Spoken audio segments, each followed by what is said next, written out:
Ini adalah potret sebuah kali di salah satu perumahan di Kota Bekasi yang harus tetap dirawat, dijaga agar kedepannya tetap terus bersih, sehat, dan indah dipandang.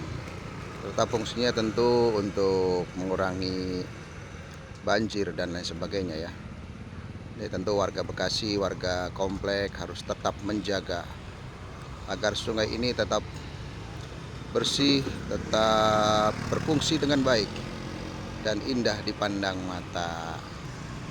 Saya coba liput ke depan, apakah di depan juga masih bersih. Semoga sesuai dengan harapan kita ya.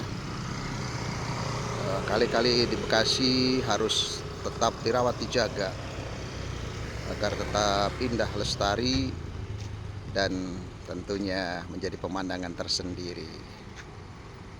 Iya, alhamdulillah di depan juga cukup bersih dan terus dirawat sampai kiamat. Semoga bermanfaat. Assalamualaikum warahmatullahi wabarakatuh.